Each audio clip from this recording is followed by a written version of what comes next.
पैदा होने वालों में एक बच्चा पैदा हो रहा है, और जब वो 3 साढ़े 3 साल का बच्चा उम्र को पाता है, माँ हाथ पकड़ती है, एक उस्ताद के पास ले जाती है, कहती है उस्ताद मोहतरम मेरे बच्चे को पढ़ाइए। बच्चे से उस्ताद कहता है बेटा पढ़ो बिस्मिल्लाहिर्रहमानिर्रहीम, तो बच्चा पढ़ना शुरू करता है बिस्मिल्लाहिर्रहमानिर्रहीम अल्हम्दुलिल्लाहि रब्बिल आलमीन। बच्चा पढ़ता रहा अलिफ लाम मीम ज़ालिकल किताबु ला रैब फीह, उस्ताद झूमता रहा, बच्चा पढ़ता रहा। 17 पारे बच्चे ने पढ़े और खामोश हो गया।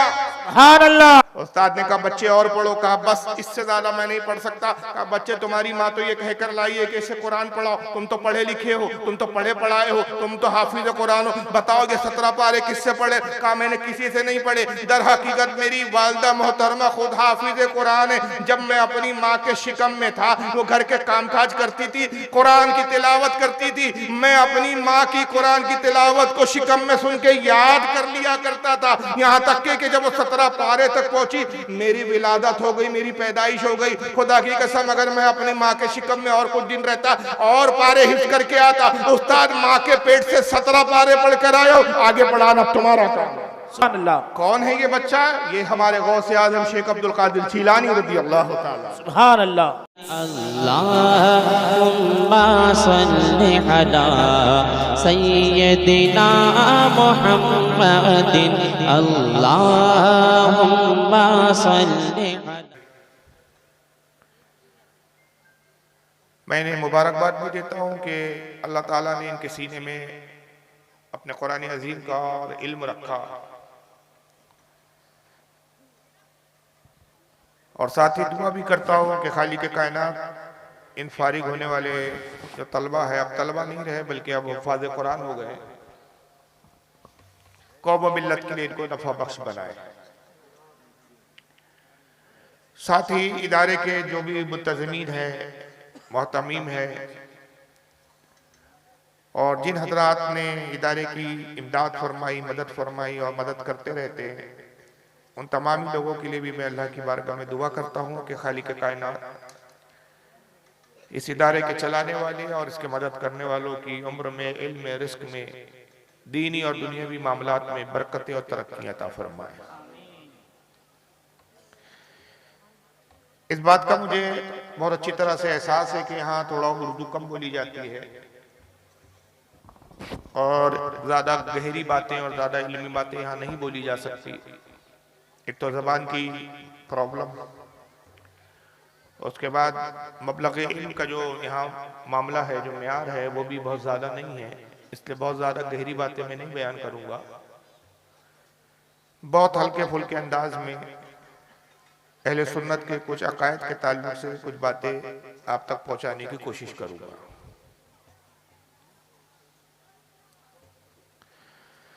आप सब जानते हैं कि कुरान अज़ीम अल्लाह ताला की एक अजीम किताब है। परवरदिगार आलम ने इंसान की हिदायत के लिए, इंसान की रहबरी के लिए मुख्तलिफ अंबिया इकराम दुनिया में तशरीफ भेजे। मुख्तलिफ अंबिया तशरीफ लाए, 1,24,000 कम व बेश, यानी कुछ ज़्यादा भी हो सकते हैं, कुछ कम भी हो सकते हैं। जब से इंसान की तख्लीक हुई तब से लेकर हमारे नबी करीम मोहम्मद सल्लल्लाहु ताला अलैहि वसल्लम तक हर ज़माने में लोगों की हिदायत के लिए, लोगों की रहनुमाई के लिए अंबिया इकराम, नबी आते रहे, पैगंबर आते रहे, और इनकी कुल तादाद जो हकीकत में अल्लाह ही जानता है, लेकिन एक अंदाजे के मुताबिक ये बताया जाता है कि 1,24,000 अंबिया इकराम दुनिया में तशरीफ लाए। 4 रसूल ऐसे गुजरे हैं कि जिनको किताबें दी गई। 4 रसूलों के अलावा फिर बाकी किसी नबी को किताब नहीं मिली। कुछ अंबिया किराम को सहीफे मिले, सहीफे यानी कुछ कागज दिए गए जिसमें कुछ ज़माने के एतबार से, उस वक्त के हालात के एतबार से कुछ कानून दिए गए, लेकिन मुस्तकिल तौर पर एक कंप्लीटली किताबें 4 रसूल को दी गई। 2 लफ्ज आप सुनते हैं, एक होता है नबी और एक होता है रसूल। नबी और रसूल में फर्क होता है। रसूल का दर्जा और मकाम नबी से बुलंद होता है, बड़ा होता है। हर रसूल नबी भी होता है, लेकिन हर नबी रसूल हो जरूरी नहीं है। और रसूल उसे कहा जाता है कि जिसको किताब दी गई हो। और किताब क्या होती है? किताब जिंदगी गुजारने का ढंग, शरीयत का कानून, कवानीन है, कॉन्स्टिट्यूशन है, लॉ है। एक रसूल जब आता है उसके साथ एक किताब आती है, अल्लाह ताला उसको एक किताब अता फरमाता है। और उसके बाद फिर जब नबी आते रहते हैं तो वो जो रसूल उनसे पहले गुजरा उसी की किताब की तालीम को आम करते हैं, उसी की बातों को फैलाते हैं। गोया के जिस तरह आज उलमा तबलीग करते हैं, उस जमाने में वही काम अंबिया करते थे। किताब उस वक्त तक पढ़ी जाती है, उस वक्त तक अमल होता है कि जब तक किताब में तहरीफ ना हो, मतलब उसमें रद्दो बदल ना किया जाए, छेड़खानी उस किताब से ना की जाए। मगर होता यह था कि एक रसूल आता, फिर वो किताब साथ में लाता, लेकिन कुछ सालों के बाद तक 1 सदी 2 सदी तक वो किताब ठीक ठाक चलती। लेकिन बाद में उसी फिरके के, उसी कौम के कुछ दुनियादार किस्म के मौलवी ऐसे होते कि जो किताब में कमी और पेशी कर देते, कुछ निकाल देते, कुछ घटा देते, कुछ बढ़ा देते। और घटाने बढ़ाने की नौबत इसलिए आती कि जो किताब में सजाएं दी गई होती, जिंदगी गुजारने के जो उसूल बताए थे, वो देखते कि यहाँ तकलीफ है, हमें ये इस पर अमल करना मुश्किल हो रहा है, तो उसमें आसानी कर देते, उसको घटा देते। जुर्म अगर किसी अमीर व कबीर ने किया है तो वो देखते कि ये जुर्म करने वाला अमीर व कबीर है, वो रिश्वत देता, उन मौलियों को, उन आलिमों को पैसे देता। वो पैसों की लालच और दुनियावी माल की लालच में कहते हैं अच्छा ठीक है, ये कानून हम हटा देते। तो अमीर व कबीर को सजाओं से बचाने के लिए किताब में तहरीफ कर दी जाती, कानून बदल दिया जाता। अब जाहिर है कि अल्लाह की किताब में अल्लाह की बातों में जब हेरफेर कर दी गई, तब वो हकीकत में फिर ना अल्लाह की बात रही, ना वो अल्लाह की किताब रही। तो फिर दूसरा रसूल भेजा जाता और फिर एक नई किताब भेजी जाती है। इस तरह 4 किताबें और 4 रसूल आए, जिसमें एक हजरत दाऊद अलैहिस्सलाम है, जिनको अल्लाह ताला ने ज़बूर अता फरमाई। एक रसूल हजरत मूसा अलैहिस्सलाम है, जो कौम बनी इसराइल की तरफ है। ये सबसे बड़ी कौम रही दुनिया में, अल्लाह ताला ने इनको तौरेत अता फरमाई। तीसरे हजरत ईसा अलैहिस्सलाम है, जिनको अल्लाह ताला ने इंजील अता फरमाई, जिसको इस जमाने में इंग्लिश में बाइबल कहा जाता है। और जब इंजील में भी तहरीफ हो गई, उसमें भी घटाया और बढ़ाया गया, तो फिर इंजील के बाद और हजरत ईसा अलैहिस्सलाम के बाद फिर हमारे आखिरी पैगंबर मोहम्मद सल्लल्लाहु ताला अलैहि वसल्लम तशरीफ लाए और उनको फिर एक आखिरी किताब कुरान अजीम अता की। और रसूल को आखिरी रसूल कहा गया कि अब हुजूर के बाद कोई रसूल नहीं आएगा, कोई किताब नहीं आएगी। कुरान अज़ीम में रब तबारक व तआला इरशाद फरमाता है, मा काना मुहम्मदुन अबा अहादिम मिन रिजालिकुम वलाकिन रसूलुल्लाहि व खातमुन नबिय्यीन। ए लोगों आगाह हो जाओ, मोहम्मद तुम्हारे मर्दों में किसी के बाप नहीं है, बल्कि वो अल्लाह के रसूल है और नबियों में सबसे आखिर है,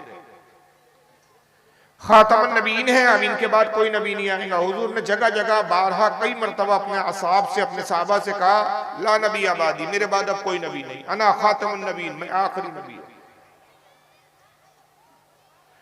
यहां एक सवाल पैदा ये होता है कि जब किताब में तहरीफ होती थी तो नया रसूल आता था, नई किताब आती थी। मगर रसूलुल्लाह के बाद, हमारे नबी और पैगंबर के बाद अब कोई और पैगंबर नहीं आएगा, कोई और किताब नहीं आएगी। इसका सबब क्या है? तो गोया ये बता दिया गया कि ये दीन ऐसा है, ये नबी ऐसा है कि इसके बाद किसी नबी की जरूरत नहीं। और ये जो किताब जो भेजी जा रही है इस नबी के साथ, कुरान अजीम, दुनिया की सारी ताकत मिल जाए तो इस किताब का ज़ेरो ज़बर भी बदल नहीं सकती। चूंकि अब किताब बदली नहीं जाएंगी, इसलिए किसी नए नबी की जरूरत ही नहीं है।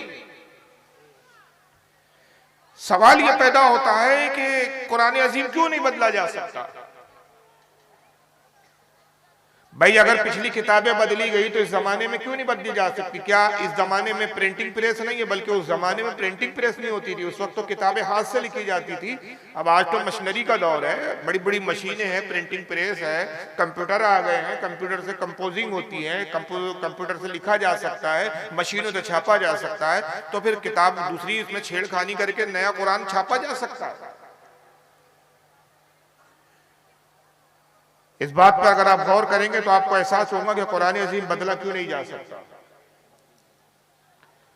पिछली जितनी किताबें आई, अल्लाह ताला ने किसी भी किताब की हिफाजत का जिम्मा खुद नहीं लिया,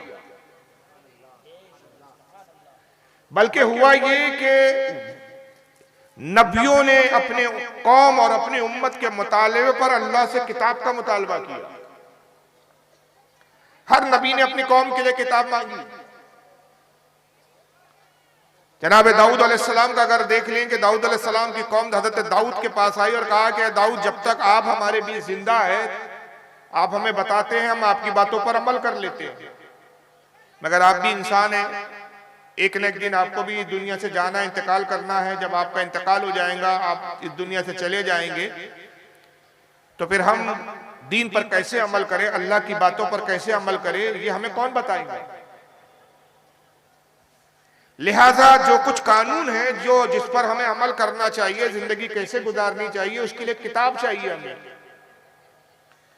जिसमें सारी बातें लिखी हो कि आपके बाद हम उस किताब को खोलें और जहां भी हमें जिंदगी के किसी मसले में मुश्किल आए तो हम किताब को पढ़कर उस मसले का हल निकाल लें।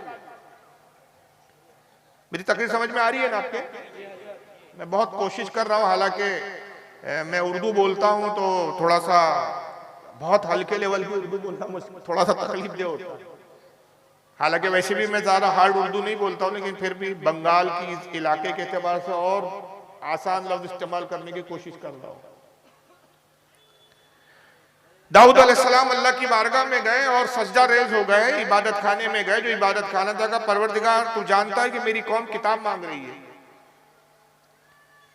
अल्लाह ताला ने फरमाया कि दाऊद, अपनी कौम से कहो कि किताब का मुतालबा मत करो, जितने कानून तुम्हें बता दिए गए बस उसको याद रखो, उस पर अमल करो। अगर किताब मांगोगे और जब हम किताब देंगे तो वो कानून तुम पर लागू हो जाएगा, नाफिज हो जाएगा। और जब एक बार कानून बन जाता है, जब तक कानून ना हो तो छूट है, कानून बन जाए तो जब कानून की खिलाफ वर्जी कोई करेगा तो वो मुजरिम होगा।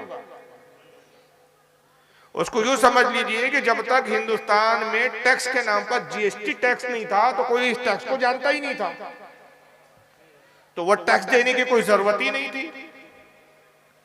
जब तक हिंदुस्तान में टोल टैक्स नहीं था तो आप सड़क पे से कभी भी जा सकते थे, लेकिन आपको कोई टोल टैक्स देना नहीं पड़ता था। मगर जब कानून बदला, सड़कें बनने लगी, गवर्नमेंट ने जगह जगह टोल टैक्स के लिए नाके बना दिए, जीएसटी नाम का एक टैक्स लागू कर दिया, तो अब ये टैक्स आपको भरना है। अगर ये टैक्स में आप चोरी करते हैं तो कानून आप मुजरिम हैं, और चोरी करते हुए अगर पकड़े जाएं तो आपको सजा है। तो जब तक कानून नहीं आता छूट होती है, लेकिन जब एक बार कानून बन जाता है तो उस पर अमल करना जरूरी हो जाता है, और कानून बनता है तो मुश्किल बढ़ जाती है। तो दाऊद, अपनी कौम से कहो कि किताब मत मांगो, तो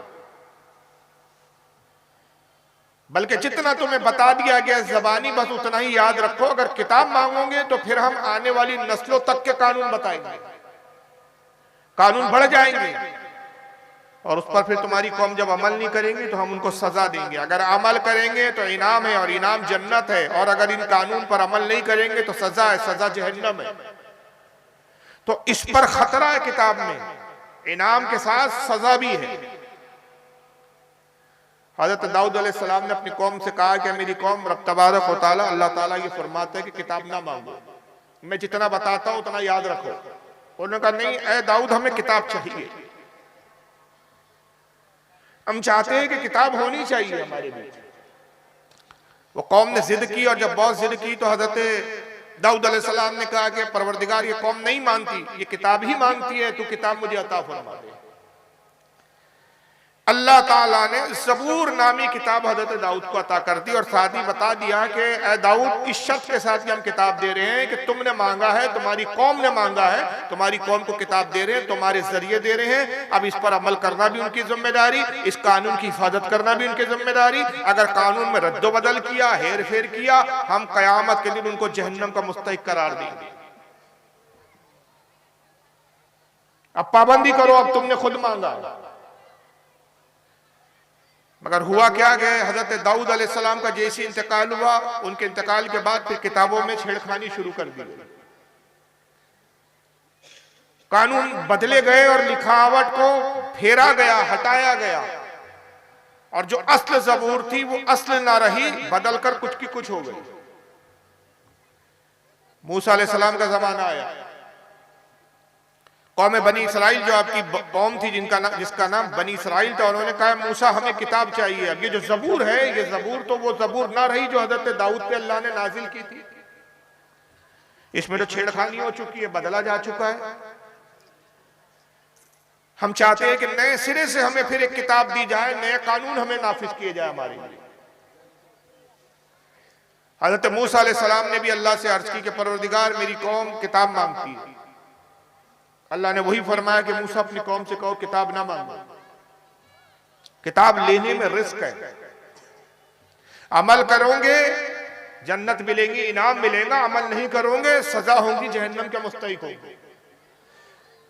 कौम ने जिद की और हज़रत मूसा ने कहा परवरदिगार, मेरी कौम नहीं मानती, तो किताब ही अता फरमा दे। अल्लाह ने फरमाया कि मूसा किताब लेना है तो किताब बहुत मुकद्दस है, हम मुकद्दस किताब तुम्हें देना चाहते हैं तो एक मुकद्दस मकाम पर किताब अता करेंगे, और वो मुकद्दस मकाम कोहेतूर है।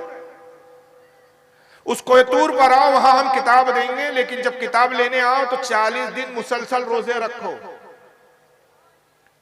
और 100 में विसाल के रोजे रखो। रोजे दो तरह के होते हैं, एक रोजा वो जो हम रखते हैं कि सुबह सहरी करते हैं और इफ्तार के वक्त फिर हम खा के हम रोजा खत्म कर देते हैं, लेकिन 100 में विसाल का रोजा वो होता है जो अंबिया रखा करते थे, बाद औलिया कराम रखा करते थे, कि जिसमें न सहरी में कुछ खाया जाता है न इफ्तारी में कुछ खाया जाता है, लगातार रोजे रखने होते हैं। 100 में विसाल के 40 दिन रोजे रखो, यानी 40 दिन न कुछ पीना है न खाना है। अपने पेट को, अपने अंदर के जिस्म को अच्छी तरह से साफ सुथरा कर लो, पाको साफ हो जाओ जाहिर और बाहिर से, और फिर कोई तूर पर और किताब लो। और मैं यहाँ एक चीज बताना भूल गया था कि दाऊद अलैहिस्सलाम को जब अल्लाह ताला ने ज़बूर दी तो उनसे कहा कि दाऊद, 1 साल ऐसे रोजे रखो कि एक दिन रोजा रखो, दूसरे दिन खा पी लिया करो। 1 साल पूरी मुद्दत ऐसे रोजे से रखो जब तुम रोजा रख के अपने बदन को जाहिर और बाहिर हर तरह से पाक सुथरा फरमा लोगे, तब हम तुमको ज़बूर देंगे।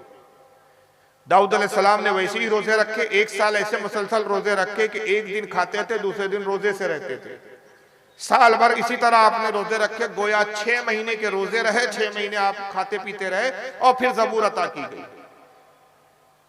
जब मूसा अलैहिस्सलाम का जमाना आया तो हजरत मूसा से भी कहा गया कि 40 दिन रोजे रखो और किताब के लिए तुम कोई तूर पर आओ। हजरत मूसा अलैहिस्सलाम 40 दिन रोजे रखते हैं और कोहतूर पर पहुंचे, और यकबारगी एक साथ एक ही वक्त में, अलग अलग वक्त नहीं, एक ही वक्त में तौरेत नामी किताब आपको दे दी। मगर इस किताब के साथ भी उनके चाहने वाले, उनके मानने वाले, उनकी उम्मतों ने यही सुलूक किया कि किताबों में हेर फेर शुरू कर दी। जब तक वो जिंदा रहे किताब पर अमल होता रहा, उनका इंतकाल और विसाल हुआ, किताबों में से बातें निकाली जाती रही। ईसा अलैहिस्सलाम का जमाना आया, जब तक तौरेत पूरी तरह बदली जा चुकी थी। अब तौरेत वो तौरेत नहीं थी जो अल्लाह ताला ने जैसी नाजिल की थी। ईसाइयों ने हजरत ईसा से कहा कि ऐ ईसा मसीह, हमें भी एक किताब चाहिए। जनाब ईसा मसीह अल्लाह की बारगाह में करते, रब्बे कायनात, मेरी कौम भी किताब मांगती है, मुझे भी एक किताब अता फरमा। अल्लाह ने फरमाया पिछली कौमों ने किताबों के साथ बड़ी बदसलूकी की, उन्होंने किताबों के साथ छेड़खानी की और अपने आप को जहन्नम का मुस्तहिक बना लिया। मैं आगाह करता हूं कि ईसा, अगर तेरी कौम किताब चाहती है तो किताब पर अमल करेंगी तो इनाम है, किताब से रूगर्दानी करेंगी, किताब से हटकर अमल करेंगी, किताब को नहीं मानेगी तो जहन्नम है। मगर कौम नहीं मानी, जिद पर अड़ी रही कि ऐ ईसा मसीह हमें किताब तो चाहिए। हज़रत ईसा अलैहिस्सलाम ने अर्ज किया, रब्बे कायनात मेरी कौम नहीं मानती, मुझे किताब ही दे। अल्लाह ने फरमाया कि ईसा तुम भी रोजा रखो, 1 साल मुसलसल रोजे रखो और यरूशलेम आओ जो तुम्हारी पैदाइश की जगह है। वो यरूशलेम जहां 60,000 से ज्यादा अंबिया इकराम मदफून है। ये मुकद्दस जगह है, मुकद्दस मकाम है। उस मुकद्दस जगह आओ ताकि हम एक मुकद्दस किताब तुम्हें इंजील अता करें। जनाब ईसा अलैहिस्सलाम गए और इंजील दी गई और साथ में यही शर्त लगाई गई, किताब पर अमल करना है, तहरीफ करोगे जलील खार कर दिए जाओगे, जहन्नम के मुस्तहिक बनोगे। और वही हुआ कि ईसाइयों ने भी कुछ अरसे तक तो इंजील पर अमल किया और उसके बाद इंजील में तहरीफ शुरू हो गई, इंजील भी बदल दी गई। और फिर उसके बाद हमारे नबी मोहम्मद सल्लल्लाहु ताला अलैहि वसल्लम तशरीफ लाए। लेकिन कुर्बान जाइए, हर नबी ने, हर उम्मत ने किताब मांगी थी, हमारे आका ने किताब नहीं मांगी। 40 साल तक हमारा नबी सिर्फ अमल करता रहा, नमाज पढ़ता रहा, अल्लाह की इबादत करता रहा। 40 साल के बाद अल्लाह ताला ने खुद किताब अता की और कहा, हबीब सारे नबियों ने किताब मांगी, सारे उम्मतियों ने किताब मांगी, तो जब मांगा तो हमने दिया और मांगने के बाद हमने शर्त लगाई, चूंकि तुम मांग रहे हो तो हिफाजत भी तुम्हें करनी है, इसकी पासदारी भी तुम्हें करनी है। तुम अगर इसमें तहरीफ करोगे, इसमें छेड़खानी करोगे तो अजाब के मुस्तहिक होंगे, अमल करोगे तो तुम जन्नत के मुस्तहिक होंगे। तो ऐ मेरे महबूब, पिछले नबियों ने मांगी, मगर तू जब मांग नहीं रहा तो हम खुद तुझसे राजी होकर किताब दे रहे, और जब हम दे रहे हैं तो पिछली कौमों ने मांगा था तो दिया, तो हिफाजत का जिम्मा उन्हीं पर था। जब हम दे रहे हैं तो हिफाजत का जिम्मा तेरी उम्मत पर नहीं छोड़ेंगे, बल्कि हिफाजत हम खुद करेंगे, इस किताब के जामिन हम बन जाएंगे। इन्ना नहानो नज़्ज़लना ज़िक्रा, हम नाजिल कर रहे और इसकी हिफाजत का जिम्मा हम ही ले रहे हैं। सुभान अल्लाह, बेशक, अल्लाहु अकबर, या रसूल अल्लाह, या अली जिंदाबाद। तो परवरदिगारे आलम ने खुद कुरान की हिफाजत का जिम्मा ले लिया। जब उसकी हिफाजत का जिम्मेदार परवरदिगारे आलम है तो दुनिया की कोई ताकत उसका ज़ेरो ज़बर भी नहीं बदल सकती जी। और नबी पाक सल्लल्लाहु अलैहि वसल्लम को जब किताब दी गई तो ये नहीं कहा गया कि नबी रोजे रखो तो आओ, ऐ नबी 100वें विसाल के रोजे रखो और फिर कोहे तूर पर आओ तो किताब देंगे, ऐ नबी रोजे रखो और यरूशलेम आओ तो किताब देंगे, ऐ नबी रोजे रखो और उसके बाद इबादत गांव में आओ तो किताब देंगे। नहीं, ऐ महबूब, पिछले नबियों की बात और है, तेरी बात और है। पिछले नबियों ने जब किताब मांगी तो हमने खास मकाम पर उनको बुलाया, लेकिन ऐ महबूब तुझसे हमें इतनी मोहब्बत है कि हम तुझे किताब लेने बुलाएंगे नहीं, बल्कि जहां तू होगा वहां हम किताब भेज देंगे। तुम मदीने में होगा, किताब वहां भेजेंगे। तुम मक्का में होगा, किताब वहां भेजेंगे। तुम मैदान बद्र में होगा, किताब वहां भेजेंगे। तुम मैदान उहद में होगा, किताब वहां भेजेंगे। तू खैबर में होगा, किताब वहां भेजेंगे। हद तो ये है कि तू अपनी बीवी आयशा के पहलू में होगा, किताब भी वहां भेजेंगे। सुभान अल्लाह, बेशक, नारे तकबीर, नारे रिसालत, मसलके आला हजरत इस्लाम, नारे तकबीर, नारे रिसालत। तो महबूब को किताब लेने नहीं बुलाया गया, जहां महबूब होता था वहां किताब नाज़िल होती। ऐसी अजीम रुतबा किताब, ज़ालिकल किताबु ला रैब फी, ए महबूब वो बुलंद रुतबा किताब जिसमें शक की कोई गुंजाइश नहीं। इसमें हिदायत है, हुदल लिल मुत्तकीन, इसमें हिदायत है परहेजगारों के लिए। तेरी उम्मत परहेजगार है, जमानत ले दी कि पिछली उम्मतें परहेजगार नहीं थी इसलिए किताबों में तहरीफ कर दी। ऐ महबूब, तेरी उम्मत हिदायत याफ्ता होंगी, हिदायत पाएंगी, इसलिए कि परहेजगार और मुत्तकी उम्मत है। ऐसी अजीम किताब, ऐसा अजीम रसूल हमें अता किया गया। और किताब क्या है, कुरान अजीब क्या है? चूंकि अब कुरान कयामत तक के लिए किताब है, अब कोई किताब नहीं आ रही, आना है तो कयामत तक के जितने मसाइल सबका हल कुरान में अल्लाह ने बयान फरमा दिया। हर चीज का जिक्र कुरान में है। कुरान में खुद कहता है, हबीब ये आखिरी किताब, अब इसके बाद किसी किताब की जरूरत नहीं। तो इसका आलम ये वला रद्मी वला याबिसिन इल्ला फी किताबी मुबीन, कोई खुश्क चीज, कोई सूखी चीज और कोई गीली चीज दुनिया में ऐसी है ही नहीं जिसका जिक्र हमने इस किताब में ना कर दिया। हर चीज का जिक्र हमने इस किताब में किया। मगर मैंने अर्ज किया कि हो सकता है कि आज प्रिंटिंग प्रेस का दौर है, आज कंप्यूटर का दौर है, टेक्नोलॉजी का दौर है। एक शख्स खड़े हो गए, भाई हम चैलेंज करते हैं कुरान को, कैसे कह सकते हो कि किताब नहीं बदली जा सकती? हम बदल के दिखाएंगे। हम एक कुरान छाप के ला रहे हैं। एक साहब बैठ गए कंप्यूटर पे और कंपोजिंग शुरू की और उन्होंने बदलना शुरू किया। कहा देखो कुरान में अल्हम्दुलिल्लाहि रब्बिल आलमीन, रब्बिल आलमीन उसको कर दिया रब्बल आलमीन। ये लीजिए फारूक साहब, आपकी बात का चैलेंज हमने कबूल किया। आपने कहा जेर जबर नहीं बदल सकते, हमने जबर बदल दिया, जेर से जबर कर दिया। जहां पेश है हमने जबर लगा दिया, जहां जबर है वहां जेर पेश लगा दिया। भाई बदला नहीं जा सकता? बदला जा सकता? नहीं, बदला बिल्कुल जा सकता। बदल रहे हैं कुछ लोग। अरे भाई कल कोई प्रिंटिंग प्रेस से ऐसी किताब, ऐसे कुरान नहीं छापा जा सकता इसमें रब्बिल आलमीन की जगह रब्बुल आलमीन कर दिया जाए, अल्हम्दुलिल्लाह की जगह अल्हम्दुलिल्लाह कर दिया जाए, जेर कर दिया जाए पेश की जगह।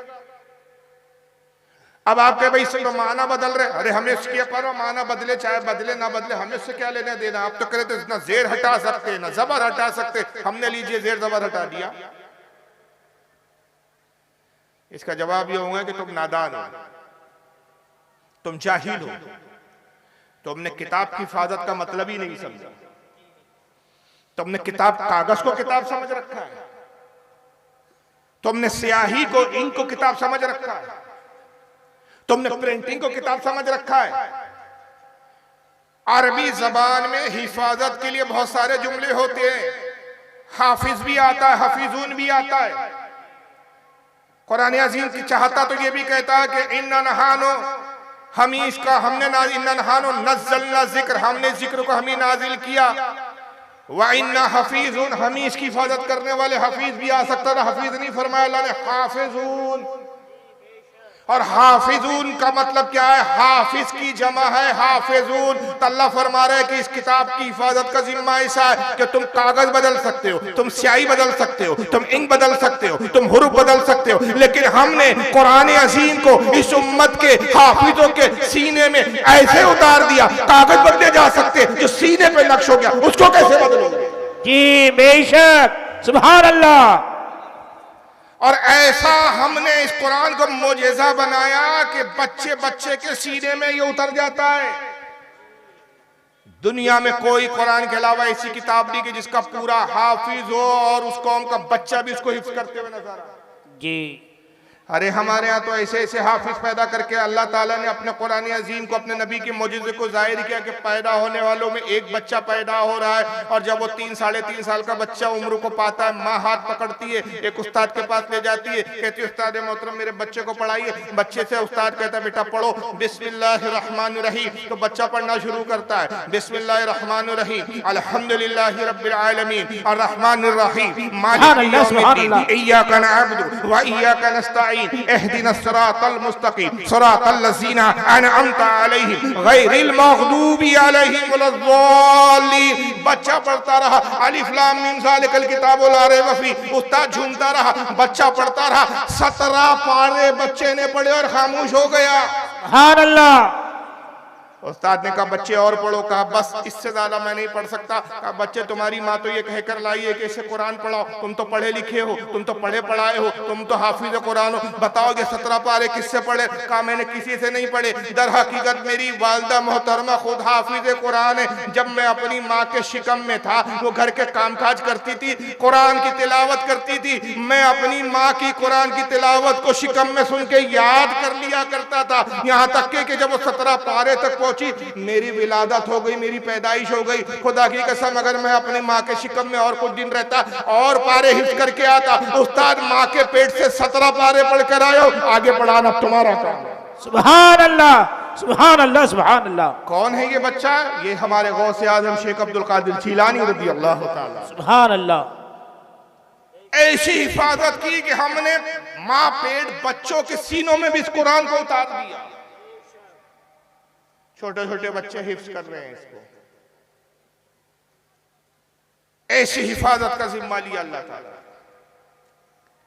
यही वजह है कि आज दुनिया चाहती है कुरान को बदले, लेकिन वो हैरान है कि हम कुरान को बदले तो कैसे बदले। हम कागज बदल देंगे लेकिन हमारी चोरी पकड़ी जाती है, क्योंकि लाखों करोड़ों इसके हाफिज कुरान है। अरे हाल तो यह है कि अभी रमजान का महीना आएगा, तरावी शुरू होंगी, एक हाफिज साहब खड़े हैं पढ़ा रहे, गलती से जेर में भी गलती हो जाए तो पीछे लुकमा देने वाले खड़े हैं। जेर नहीं बदल पा रहा है, जबर नहीं बदल पा रहा है। जब जबान से जेरो जबर नहीं बदले जा सकते तो कागजों में बदल के करोगे तो क्या करोगे। यही वजह है कि स्वामी सद्दानंद ने एक शख्स गुजरा है, शुद्धिकरण तहरीक बनाई थी उसने कहा हिंदुस्तान के जितने मुसलमान हैं सब हिंदू थे, इनको तलवार के जोर पे मुसलमान किया गया, जबरदस्ती इनको मुसलमान बनाया गया। और ये आज तक ये प्रोपेगेंडा जारी है। और इस प्रोपेगेंडे का झूठ होना इससे ही साबित है कि अगर हमारे माँ बाप हमारे पूर्वजों को तलवार की जोर पर इस्लाम की तरफ लाया गया होता, हमें तो मालूम हो गया भाई कि हमारे बाप को जुल्म से किया गया, हम क्यों नहीं पलट के हिंदू हो रहे हैं। फिर भाई हमें तो पता चल गया ना कि हमारे माँ बाप के साथ बाप दादाओं के साथ जुल्म हुआ, जबरदस्ती उनका धर्म परिवर्तन कराया गया, अब हमें घर वापसी कर लेना चाहिए। लेकिन हम घर वापसी क्यों नहीं कर रहे। मरने के लिए तैयार है लेकिन इस्लाम छोड़ने के लिए तैयार नहीं। घरों पे बुलडोजर चलाए जा रहे हैं, घर ढह रहा है लेकिन घर तबाह हो जाए हमें मंजूर है, लेकिन हम अपना ईमान तबाह होने नहीं दे रहे। बेशक हमारी मॉब लीचिंग हो रही है वो हमें गवारा, लेकिन हम इस्लाम छोड़ने के लिए तैयार नहीं। इसकी वजह क्या है। तो वजह यही है कि यकीनन हमारे पूर्वजों ने जुल्म की बुनियाद पर इस्लाम कबूल नहीं किया, इस्लाम की खूबियों को इस्लाम को समझकर इस्लाम कबूल किया। इसी वजह से आज हम इस्लाम से मोहब्बत करते हैं। अगर हमारे वालिदैन को, हमारे बाप दादा को, हमारे पूर्वजों को अगर वाकई जुल्म की बुनियाद पर बदला जा चुका होता, आज हिंदुस्तान का सारा मुसलमान दोबारा अपने हिंदुइज्म और दूसरे मजहब पे जा चुका होता। जी हमारा ना लौटना इस बात की दलील है कि हमने इस्लाम की हक्कानियत को जानकर समझकर कबूल किया।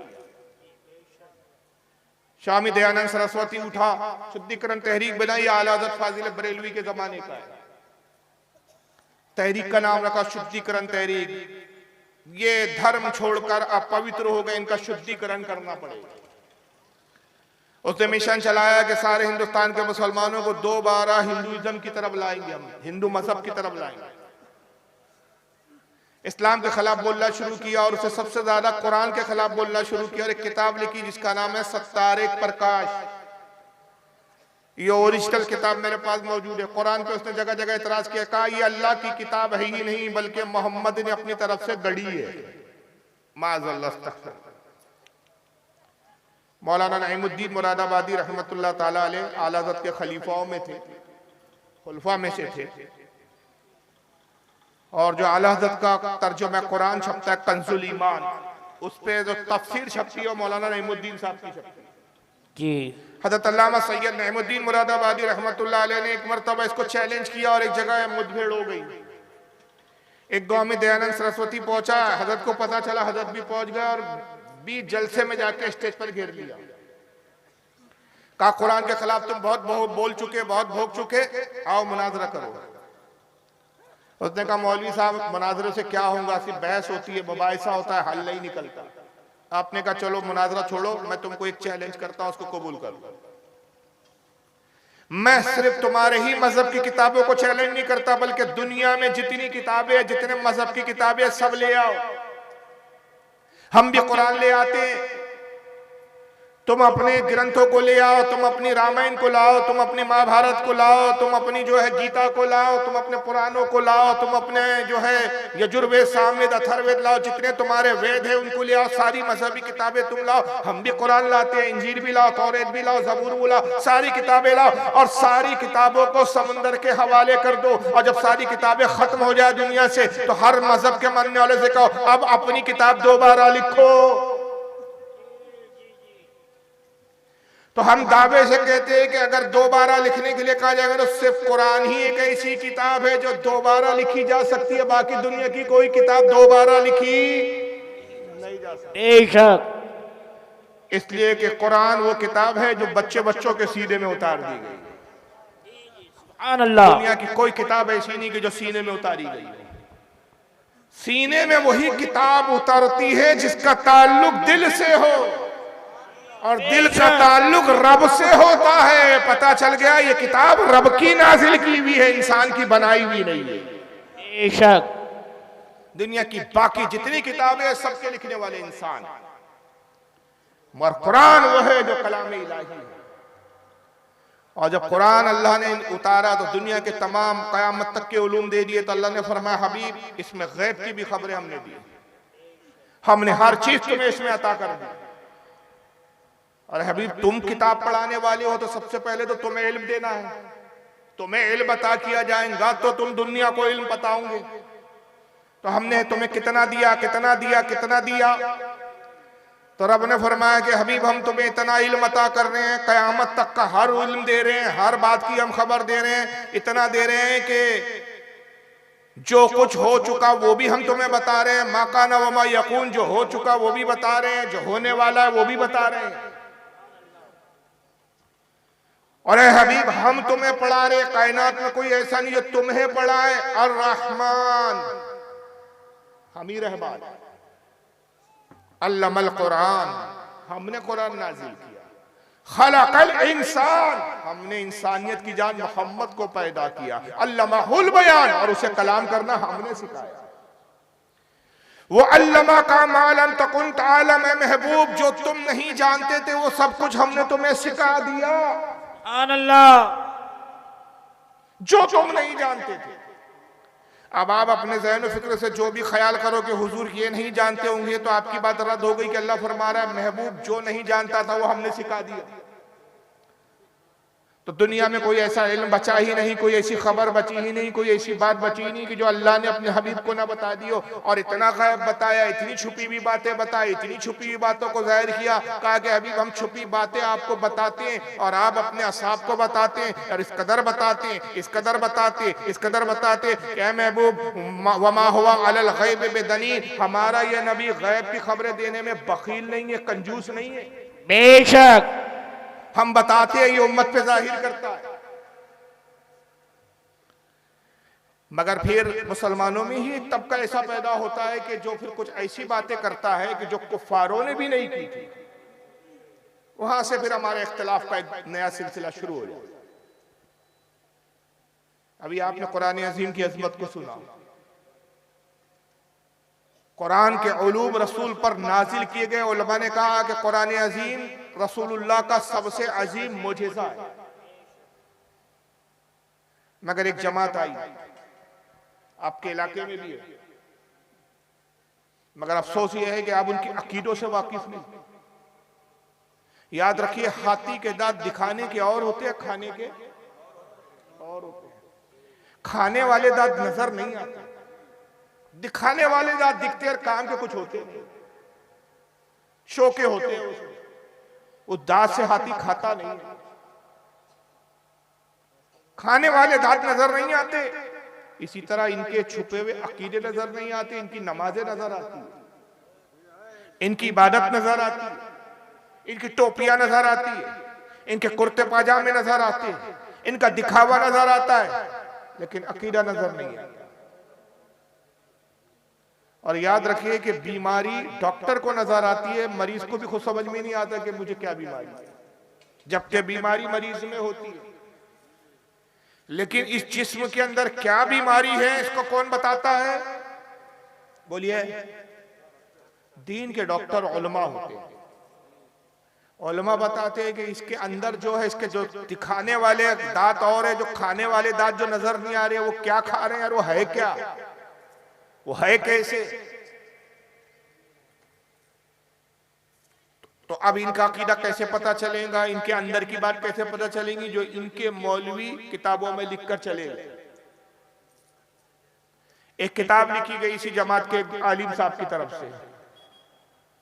मैं आपके सामने किताब का स्कैन पेज आपको दिखा रहा हूं, और इस वक्त ओरिजिनल वो किताब मेरे टेबल पे मौजूद है।